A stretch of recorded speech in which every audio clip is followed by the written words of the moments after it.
Ami, entends-tu le vol noir des corbeaux sur nos plaines? Ami, entends-tu ces cris sourds du pays qu'on enchaîne?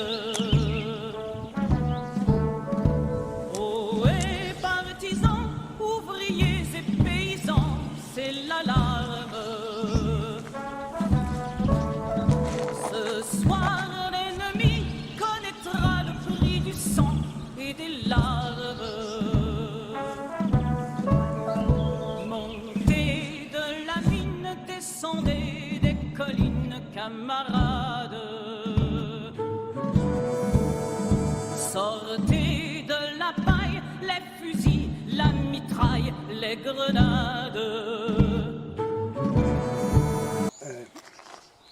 En fait, je suis ici pour un grand rendez-vous familial. C'est-à-dire que je suis venu juste avant que la lune devienne forte du mois d'avril. Je suis venu au contact des forces bénéfiques qui guident la destinée des Mayos. Je suis venu donner rendez-vous à cette force. Je suis venu récupérer un legs. Le legs de la résistance. Les Français parlent aux Français. Écoutez, Pierre Bourdon. Dans l'espace de 5 jours, si Winston Churchill avait cet été qualifié de désastre... Pour les millions d'auditeurs qui l'ont écouté dans le secret de leur foyer, la voix de Pierre Bourdon était synonyme de résistance et d'espoir. Aujourd'hui, L'histoire de Pierre, c'est un bon roman d'aventure, entre autres. Quand la Seconde Guerre mondiale a éclaté, il était journaliste représentant de l'AFP à Londres, déjà depuis quelques années. Et il n'était pas militaire comme son frère Robert, officier hussard, parce que lui, il était quasiment aveugle d'un œil, Pierre. Et son frère Robert a été massacré, a été tué.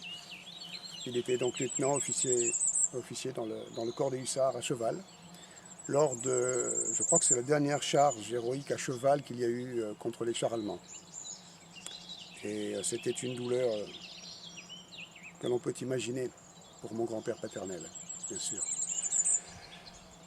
Et lorsque le général de Gaulle a lancé son appel, le lendemain même, puisqu'il était à Londres, il était à son service. Et il a été donc cofondateur de l'émission Les Français parlent aux Français. Il était considéré comme la principale voix qui insufflait du courage à la résistance pendant les 4 ans, de 1940 à 1944. Il y avait des bombardements, des pilonnages de bombardiers qui saccageaient Londres et l'Angleterre. Et ça n'était pas une mince affaire que de rester dans le studio de la BBC à faire ces messages codés, ces messages qui étaient brouillés par les nazis évidemment.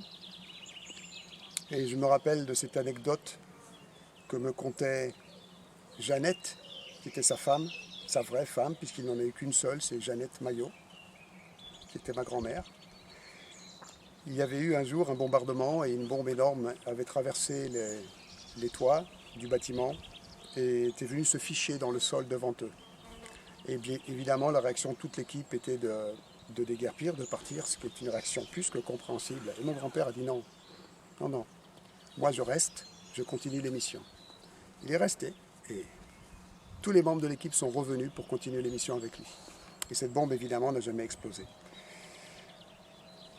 Les résistants ont su que le débarquement avait lieu le jour où ils n'ont plus entendu la voix de mon grand-père.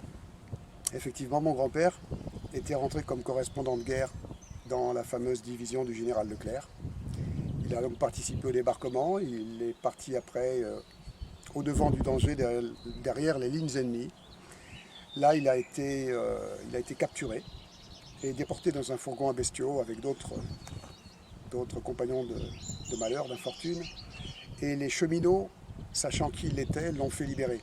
Ils lui ont passé une lime qui lui a permis à lui et à les deux compagnons qui l'accompagnaient dans cette aventure-là de sauter du train. Donc il tentait de rejoindre l'armée du général Leclerc. Et là, il a été à nouveau repéré, pris pour cible par l'artillerie allemande. Il a été dans une maison qui était totalement pilonnée, laissé pour mort. Il pensait qu'il l'avait tué. Et non, il est ressorti des décombres avec ses deux amis et ils ont finalement rejoint la division Leclerc pour poursuivre donc la libération de la France, la libération de Paris, etc. Et cet homme était adoré de son peuple, de ce peuple qu'il adorait. Il adorait la France profondément. Il avait choisi comme nom de guerre pour protéger sa famille Bourdan. L'origine, elle est là, c'est ce village du Bourdan où il venait passer ses vacances quand il était petit. Et puisqu'il était originaire de la Creuse. Et donc pour protéger sa famille, puisqu'il avait eu 2 enfants, mon père, Yann, et une fille, Michel, ma tante. Et pour protéger sa famille, sa petite famille, ainsi que sa femme, bien sûr, il avait pris le nom d'emprunt, le nom de guerre, le pseudo, l'alias de Pierre Bourdan. Voilà, c'est pour ça que nous avons le nom ici, Pierre Bourdan, et en dessous, Pierre Maillot, voix de la France libre. Alors évidemment, pour moi, c'est aussi, c'est plus qu'un symbole, cette voix de la France libre. Donc, Pierre Maillot, Pierre Bourdan, qui était donc adoré par les Français, a été député de la Creuse, puis sur Paris, et il a très vite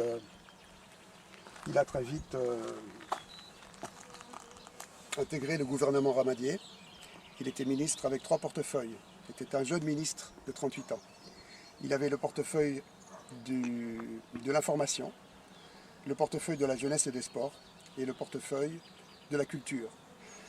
Alors il est beaucoup plus connu pour avoir fait voter la loi pour libérer la presse, supprimer la fameuse autorisation préalable qui techniquement aurait dû avoir libéré la presse. Et cela bien évidemment lui a créé bien des inimitiés, puisqu'il faut savoir qu'il a été assassiné un peu moins d'1 an après. Il est tombé dans un piège qui lui a été tendu le 13 juillet. Et il avait le 13 juillet 1948, il avait 39 ans. Beaucoup de ce flambeau que je suis venu récupérer aujourd'hui avec Pierre, avec mon grand-père, est très, très lourd. Il est très lourd, il est très fort. Donc je poursuis l'histoire de mon grand-père qui finalement on lui a tendu un piège. L'histoire n'est pas nette du tout. Évidemment, la version officielle, comme toujours, est mensongère et incohérente en même temps, puisqu'il a été diagnostiqué après qu'on ait retrouvé son cadavre qui avait séjourné entre 2 et 3 semaines dans l'eau de mer. Il a été diagnostiqué une congestion pulmonaire. Enfin bref, son père lui avait dit, qu'il était astrologue, son père lui avait dit, surtout ce jour-là, le 13 juillet, tu ne t'aventures pas, tu ne fais rien d'important ou de capital ou de risqué. Et il a pensé qu'il pouvait rejoindre cette curieuse femme qui avait cassé le couple avec Jeannette, qui était actrice. Et il l'a rejointe donc dans cette maison du Lavandou et il est parti faire un petit tour de voilier. Il n'est jamais revenu.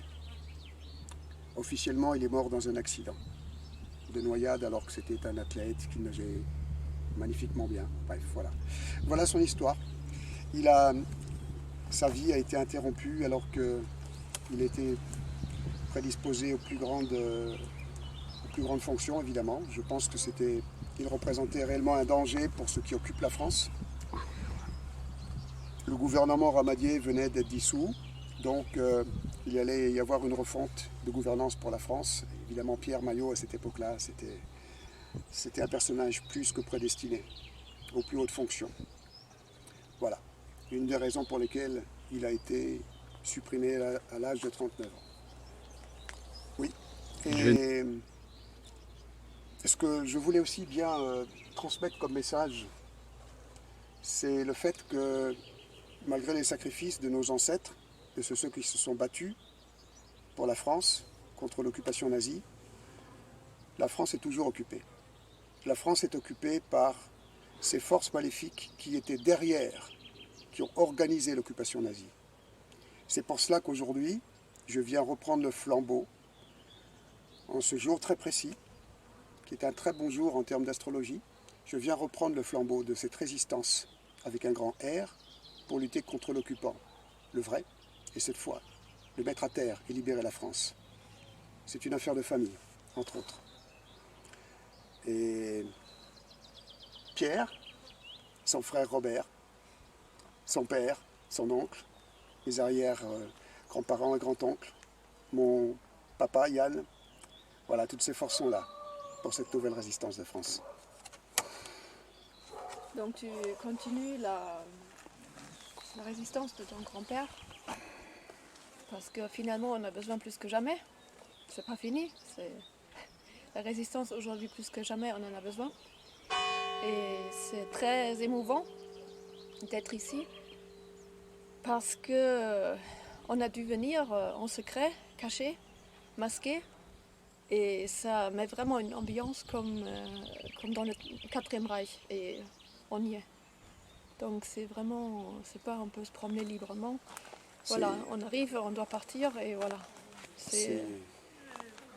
Ça a l'air, on a l'air sous le soleil, mais on est assez sous pression. Le 4e Reich, c'est d'ailleurs ce dont parle cette ordure de Klaus Schwab avec le plan du nouvel ordre mondial. Voilà. Et d'ailleurs, il va falloir qu'on reparte.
Les grenades. Oh, et les tueurs à la balle et au couteau, tu évites. Oh, et saboteur, attention à ton fardeau, dynamite. C'est nous qui brisons les barreaux des prisons pour nos frères. La haine à nos trousses et la faim qui nous pousse la misère. Il y a des pays où les gens creux des lits font des rêves. Ici, nous vois-tu, nous on marche et nous on tue, nous on crève.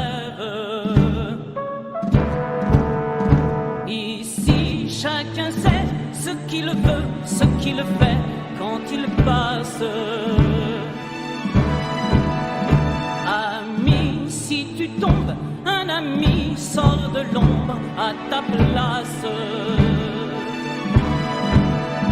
Demain, du sang noir séchera au grand soleil sur les routes. Chantez, compagnons, la liberté nous écoute.